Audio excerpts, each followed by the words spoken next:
Alright lads, so the 8th anniversary is finally here, and with that we have new sets of characters to add onto our monthly tier list, this time for the month of August. And I gotta say right from the get-go, these are some of the most exciting characters in the entire game. 5 new 1000-year Blood War characters, 2 for the celebration of the 8th anniversary. Finally, we're talking about 1000-year Blood War once more. It's been a while. But at the same time, that's not the only exciting thing to come from the month of July, because we also did get 5 really good resurrections. In this case, 3 new 1000-year Blood War resurrections, and also 2 4th anniversary character resurrections. These are some of the best in the entire game, as they picked up new skills, and for the first time ever, innate skills. So we're going to be adding them onto our tier list today, and as always, for those that are new to the channel, when it comes to our ranking, we mainly factor 3 main things: damage and also range, usability, and of course also survivability. If you excel in all 3 of those things, you're very likely to be at the top of this list. And to start off our list today, we're having a look at the Heart attribute. Coincidentally, the only attribute to not get a single new character,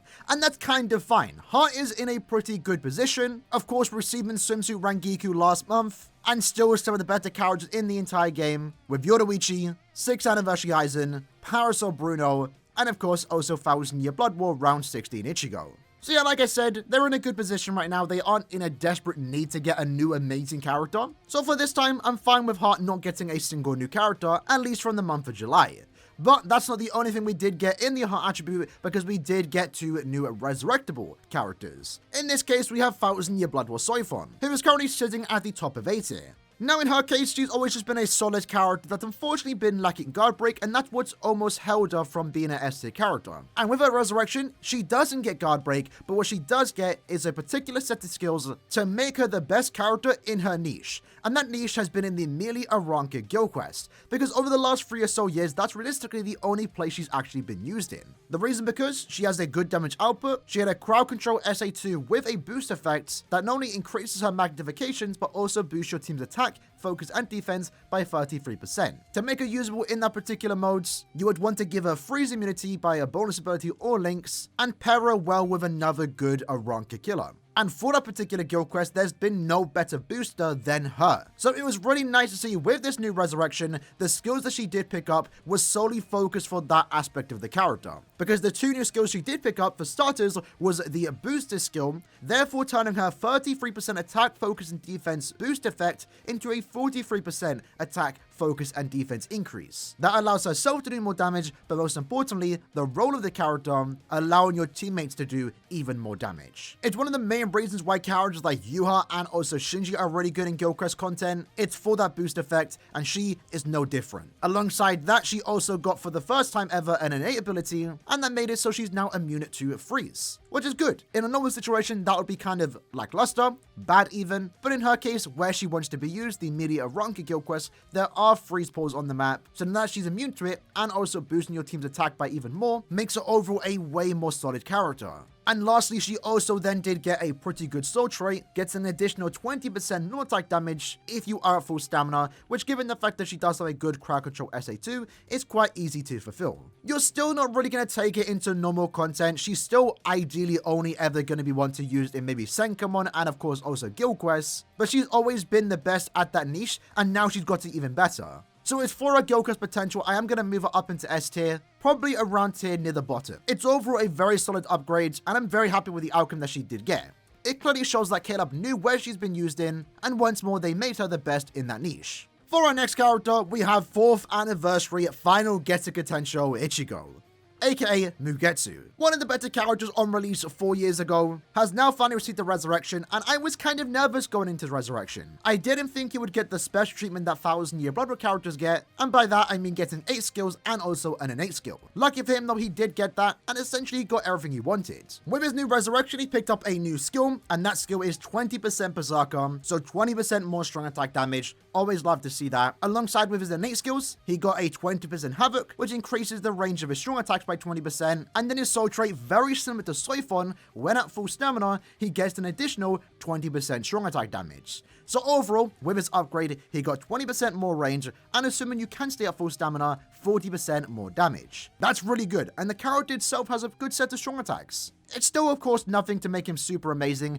but it's definitely comparable to some of the bottom tier S characters, and it's for that reason we're going to move him up onto the tier list. This generally does make him a lot more playable, probably going to put him around here. At the same time, this might be coming out of nowhere, but we're also moving up this particular Kenpachi to around maybe the top of A tier. It's an aspect of the character that I've been kind of slacking on, and that's his guild quest potential. He does work quite well in guild quests, he's been working quite well in guild quests, and I know a lot of people do still use him there. He's a character that might get resurrectable in the next 6 or so months, so I'm excited to see what skills he does pick up. By the way though, we're just going to move Mugetsu up once more. Bottom of S I think is a good position for him. And with that, that's the hard tier list. Again, no new character, which is fine, but at the very least we did get 2 really good resurrections. When it comes to the power attribute, we didn't get a single new resurrection, but of course we did get a new power character.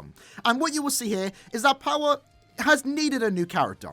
In SS tier, of course, we do have access to Yamamoto, Nelio, Kenpachi, and also Mayuri. And these are good characters. They are definitely near the lower end of SS tier. Yama, of course, still being one of the better characters in the entire game. But personally, when it came to character I'm actively using PvE content, I've always just been using Yamamoto. So I was really hoping going into the 8th anniversary, we would get a new power character to overtake Yamamoto, because while he is a great character, again, still SS tier, his damage output is starting to fall behind when compared to some of the newer characters with ridiculous damage multipliers. So I was very happy to see one of the 8th anniversary characters being a power character, that of course being 8th anniversary Ichigo. Before we even do talk about the character, instantly top of SS tier. He is absolutely insane. When it comes to his damage output, he is the first character to have Frenzy +3. That therefore means he has the most strong attack hits in the entire game when compared to any other character. Combine the fact he has a great set of strong attacks, a full screen SA3, a Vortex into a Tracking Vortex SA2, that Tracking Vortex having a 100 hit count, and a pushback SA1, but most importantly what makes this character really good in my opinion is the fact that he does have weakening and also drain on every single attack. Combine that with the fact that he has an increased chance to inflict status augments against any technique enemy, this character is always inflicting status augments. There's a good chance any enemy spawns in 1 to 2 hits from Ichigo, they're going to get weakened, allowing Ichigo to do 50% more damage, and then also drain, allowing him to get back up to full stamina. And that's good for him because he also does have 20% more damage at full stamina. He's probably the safest character used in the game. He might not be the fastest. His SA1 being a pushback attack isn't the greatest for like clearing content super fast, but he still does clear fast to be fair. But he's doing it while casually staying at full stamina, especially because of the fact that he is immune to every status augment and you can give that to your entire team. One thing we usually see when it comes to characters with drain and weaken on every attack, or really insane survivability, is that they usually aren't given full status immunity. So he's the first character in the game to get really insane heals, the best in the entire game for the most part, while also being immune to every status augment. Crowd control is amazing, and that's why we're able to actually single-handedly auto co-op inheritance trials on the ultra difficulty by himself. He's the only character in the game that can do that at 1 out of 5. Sure, it's slow, you might not even want to do that, but no other character has insane heals and damage output like this particular Ichigo. And due to the fact he has a holo and also no affiliation killer, he's really usable in a lot of different content, even when he doesn't have killer. When it comes to solo damage in guild quests, Mayuri and of course Yamamoto are still on top in that aspect. But I think when it comes to natural PvE content outside of guild quests, for example, Ichigo is going to be my go-to main character for the power attribute for a very long time. The survivability of characters is definitely something I appreciate, and right now he has the best heals in the entire game without a doubt. And he also looks really cool while doing it too.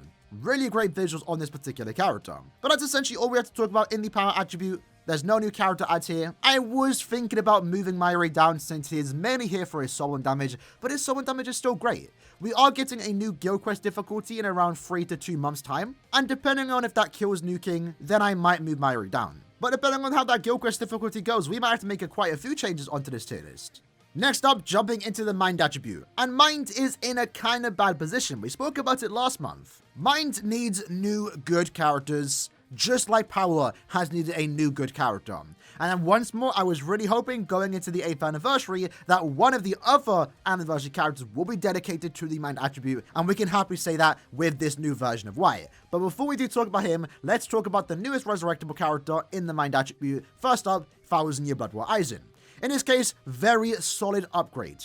He got 20% more damage on his strong attacks, 20% more range on his strong attacks, and also an additional 16% more damage when he is at full stamina. He's currently sitting in B tier, mainly due to his strong attacks not really being the greatest, and the skills that he does get definitely make him a significantly better character. And it's true, for those reasons I am going to move him up. I don't think he's an S tier character because, again, the strong attacks are still inconsistent. He's still a slowish character, but I think maybe around tier is a good position for him. Maybe you could argue he's an S tier character now. But either way, A or S tier, he was in B tier, near the end of B tier too. So to see him move up so high definitely goes to show how good of a resurrection is. More damage, more range is always what you want to see, and he got the best of both worlds. Aizen, solid character, top of A tier. Our next character to get a resurrection is Full Hollow Ichigo. Now, he's always been a brave battle character, and with his resurrection, it was focused on the brave battle aspects. It gave him 10-second invincibility and also around 50% more damage with his normal attacks. It's overall a very solid upgrade, but when it comes to a PvE tier list like this has almost no bearing. Sure, he does more damage. Maybe we just move him up a bit to there, probably just above Yuha, and that's really about it. On a brave battle tier list, he definitely will go up, but for something like this, he essentially stayed the exact same. But now, let's talk about the newest character in the game, 8th Anniversary White. Who would have thought this character would get an anniversary character? I'm not disappointed though, because he is one of the best characters in the entire game without a doubt. And again, before we even talk about him, we're putting him at top of SS tier. This is a character with desperate needing for the mind attribute, and I'm super happy to have him on this tier list. In White's case, first up, let's talk about damage output. This character has Frenzy +2. When he does inflict a stat ailment, he gets an 80% stat boost to his Spiritual Pressure stat. To go alongside that, he has an increased chance to inflict stat ailments, and his stat ailments are Lacerate and also Drain, so he's constantly healing himself, staying at full stamina, and stopping any potential boss in Cup or Senkemono from even using their strong attacks. To go alongside that, he does 100% more damage to enemies afflicted with an ailment, in this case 40% more damage to drained enemies, and 60% more damage to lacerated enemies.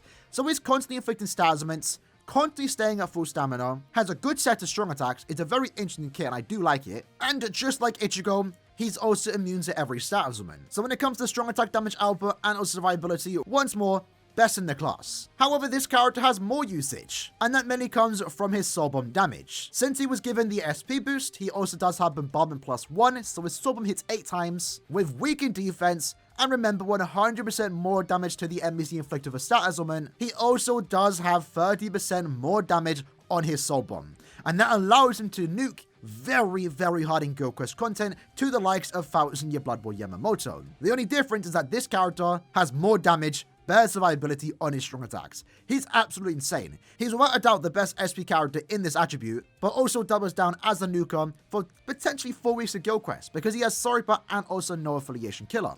Good set of killers in my opinion. Now, of course, for him to be a nuker in Guild Quest, you do have to get this character duped out, but even at 1 out of 5, you can just use him as a support character to buff someone like 7th Anniversary Ichigo. So whether you have him max transcended, special move level 3 out of 5, 2 out of 5, or even 1 out of 5, this character can still hit really hard and also double down as a really good support character. White is without a doubt one of the best characters in the entire game. Absolutely insane, and very happy to see this type of character once more in the mind attribute. They have desperately needed a character like this. He outclasses every character here in strong attack damage, survivability, and also Soul Bomb damage. After that, we have 1000 Year Blood Boy Yamamoto. Now, in his case, he is a brave battle character. We are going to make a brave battle tier list in the coming weeks. Maybe in the coming week, actually. So due to that, this is the character that you might not actually use that much in PvE content. He's not really supposed to be used there, but he definitely can be used since the skills that he does have, that being Marauder, allows him to be a usable character.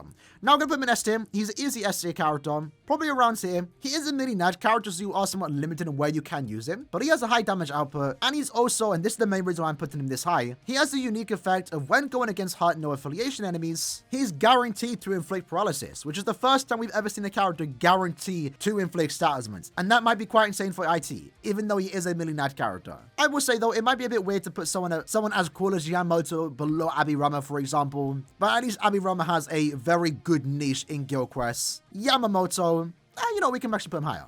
Yamamoto has 2 killers, that being No Affiliation and Captain, so he's going to be really good in Guild Quest content. Speaking of though, we're actually moving up this Shuhei. I do value his team support a tad bit more. We're going to do that. For those that don't know, very similar to Mayuri, he allows your Mind Swords to do 40% more damage to enemies afflicted by an ailment, and he also allows them to do 20% more damage on their strong attacks. It might not be a lot, but in Guild Quest content, team support abilities like this are actually really good. But with that, that's basically our main tier list. Now let's move on to the next one. Moving on to the speed attribute, we got one new resurrectable character, that of course being 1000-Year Blood War Yamamoto. Now his resurrection's an interesting one. Instead of getting the damage and also range increase, very similar to 1000-Year Blood War Aizen for example, Caleb went down a different route and I kinda like the idea of it. In this case, when it came to his resurrection, he picked up one new skill and one new innate skill. The skill being 30% more damage to enemies afflicted with burn, and he can burn on every single attack. To go alongside that, his innate ability now allows him to have an increased chance to inflict stat ailments. So those two skills that he did get work hand in hand together, and then when it comes to his soul trait, he got 60% more damage at full stamina. So it's a pretty noticeable damage increase, and also good utility skill. However, having said that, the damage increase isn't that consistent. He does, after all, have to inflict stat ailments, and his range didn't see any increase whatsoever. While I do like his resurrection, I would have probably just preferred if he picked up 20% Berserker and also Havoc to the likes of 1000-Year Blood War Aizen. In this case though, I still think he's a pretty good character, probably going to go around here. You might be able to even make an argument for him to be around here, for example. Had he maybe picked up Havoc, he definitely would creep himself into S tier, so his resurrection definitely could have been better. But overall, it was still a very solid upgrade.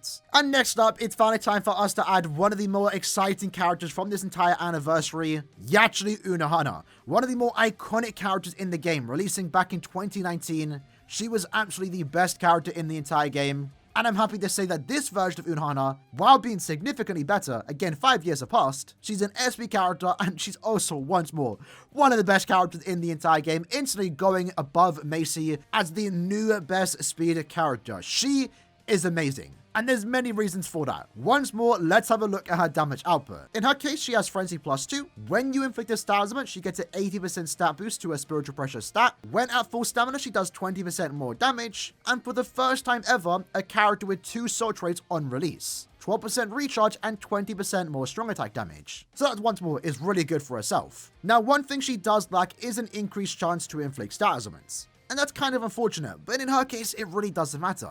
Since she has Frenzy +2, more often than not, she is inflicting stat ailments and she has no problem whatsoever getting that SP boost. But another special thing about this character is that she does have the Trap Mechanic SA3, and that therefore means upon using that SA3, it will do the initial attack and then place a puddle on the floor, and if any enemy walks on top of it, they will have a very high chance of being weakened, therefore allowing you to get that SP boost. And there was some initial disappointment when the character was revealed to have a trap mechanic. We saw that Mayuri. Mayuri's SA3 really wasn't the greatest, but in her case, she has an amazing set of strong attacks. The best strong attack one you could ask for, that being a beam forwards, a lunge SA2 with some pretty good radius to it, and then an 1170 distant AoE radius SA3 in front of her, the best strong attack free in the entire game. And while it's true that trap mechanic does come with a few seconds of extra cooldown, that's honestly fine because it's a really good strong attack, but she also does have the extra 6% built-in recharge, assuming she can stay at full stamina. But to help her stay at full stamina, every time you move into another map, she does get a 20% team heal. And I've been waiting to talk about this one lastly. She's the first character in the game to have the Rampage skill.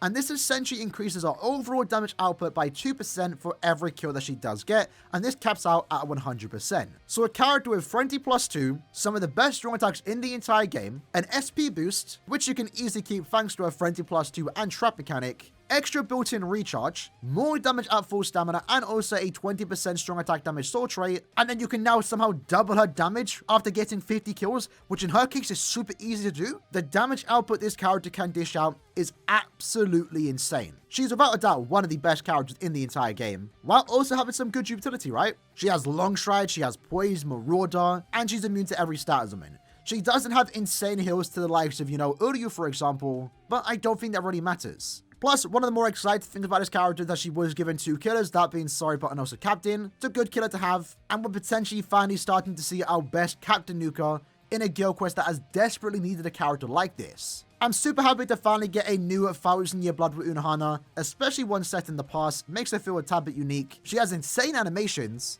but she's also without a doubt one of the best characters in the game. As of right now, I'm thinking definitely top 3. Insane character, one of my favorites from this entire anniversary. And now that brings us into the technique attribute. This month we didn't get a single resurrectable character in this attribute, but we did get one new character, that being Chojuro. Now Chojuro might not seem too insane, but what he does offer is actually really good, and I do think he's one of the better characters in the game if you look at him as a support character. But that doesn't mean this character cannot pack a punch, because if we have a look at his strong attack damage, Frenzy +2, an increased chance to inflict stat elements with a good set of strong attacks. He does 40% more damage to paralyzed enemies, and an additional 40% more damage to any enemy affected with an ailment. So in this case, technically 80% damage increase when you do inflict a stat element, which remember, he has an easy time doing. What's cool is that 40% damage increase is actually a team buff, and it gives it to Technique Soripers. To go alongside that, very similar to 8th Anniversary White, he has another team party buff, this time boosting Technique character summon damage by 30%. And those two skills alone allow someone to become a really powerful nuker, especially if they are a Technique Soriper, like for example, Artbook Ichigo, and also Spirit's Arthur of Toshiro. So Chojo is a character that is capable of actually clearing content quite fast. I mean, his damage output isn't bad by any means, and he also doubles down as a really good team supporter, while I guess also being a farming character. By using him, you're getting 5 additional links or potions, 30% more droplets, and also 10 guaranteed droplets. He does have a Quincy Killer, which isn't ideal to be fair. I want to put him in S tier, but what he offers is really good. And I do think he's probably better than these 3 characters. Maybe I'm pushing it, but you can maybe even make a case for him to be better than Raitsu. Again, he's a different type of character, right? We don't really get that many good supports while also being a good DPS character. In a way, he's the first of his kind. But the things this character can do is great. And he technically gets better if we get any more Technique Storipers, especially those that are designed to nuke in guild quests. Just for comparison's sake, if you saw our showcase where we allowed 7th Anniversary Ichigo to solo nuke all 5 waves of guild quests, that was possible thanks to White giving him the 30% summon damage increase, and Mayuri giving him 40% more damage to enemies affected by an ailment. Well, Chojo does both of those things in one character. I think the support and damage output that he does have is too good to put him in S tier. Although maybe you can start making a case for me to start moving some of these characters down. Maybe all 4 of them should move down to the top of S tier. And having said that, I'm actually moving up Gin. I'm going to move him above Uryu. I just think he's overall a better Lynx or farmer. While it's true that Uryu does have, of course, the Pierce Iron Skin, and that's why he's always been an SS tier character, I think his strong attack kit's starting to bring him down a tad bit more, and I much prefer playing with Gin, and he overall has a better clear time too. Gin's also really good in Guild Quest content. Can't really say that much for Uryu. We're going to see how the coming months do go. Definitely thinking about moving Uryu down, because while he is a good farmer, personally, I don't really like using him that much. But with that said, lads, that was the video for today, going over the monthly tier list, this time for the month of August. Some of the better characters in the game, right? I mean, it feels kind of cheap that I put almost every new character in SS tier, but these are, without a doubt, some of the best characters in the entire game. I like that every character here was an individual attribute. They all do their own thing. They're all unique in their own different ways, and at the same time, they all excel in their own ways. Again, the reason why Chojo is in SS tier is not the same reason why Yachiru is in SS tier. They're different types of characters, but they're both the best in what they want to do. As always though, if you have any disagreements with the placement of the characters, feel free to let me know in the comments below, and we'll update it for our next month's tier list, which is setting up to be even potentially more exciting since we just got the announcement this morning of 1000 Year Blood Bowl Round 6 Resurrections. They look absolutely insane, and we also do know at the end of the month of August, we're getting a Bankai livestream, potentially finally introducing more Stamritters in the game. My personal hope is to add a new Asno and Kyoge onto our tier list going forward to next month. If that is the case and it is another 1000 Year Blood Bowl banner, expect more really good and high valued characters. But either way, hope you guys enjoyed the video. I still have next time, take care and peace.